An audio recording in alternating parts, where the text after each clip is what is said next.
હાલ મોરારી બાપુને લઈને એક દુઃખદ સમાચાર સામે આવી રહ્યા છે। આ હાલમાં ગ્લોબલ હિન્દુ કાઉન્સિલ સંસ્થા દ્વારા વિદેશમાં મોરારી બાપુના કથા કરવા પર પ્રતિબંધ કરવાની વિચારણા ચાલી રહી હોવાના એક સમાચાર વાયરલ થયા છે।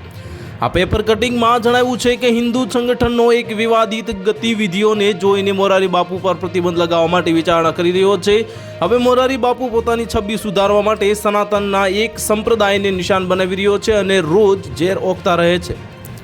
આ વાતને ધ્યાનમાં રાખીને સનાતન સંપ્રદાયના જ્ઞાની સંતો એવા મંતવ્ય પર આવ્યા છે કે મોરારી બાપુને સનાતનની પરવાનગી નથી, આનાથી તેમને કથામાંથી દૂર કરવામાં આવે તેમજ તેમની કથા પર પ્રતિબંધ લગાવવામાં આવે તે પ્રકારના સમાચાર સામે આવે છે।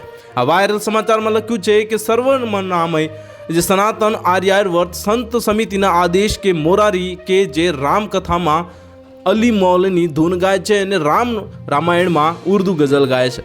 આ તેમજ સનાતનીઓને જે મુસલમાનોની કવિતાઓ વાંચવાની સલાહ આપે છે, જે રજનીશને આદર્શ માને છે, આ સ્મશાનમાં ફેરા ફરવા જોઈએ તેની વાતો કરે છે, એકાદશી વ્રત કરવાનું ખંડન કરે છે। આ તમામ વાતોના વિડીયો સોશિયલ મીડિયામાં જોયા બાદ સનાતની સંતોએ આ તમામ વાતોને ધ્યાનમાં રાખીને મોરારીને પાખંડી અને સનાતન વિરોધી ગણાવ્યો છે।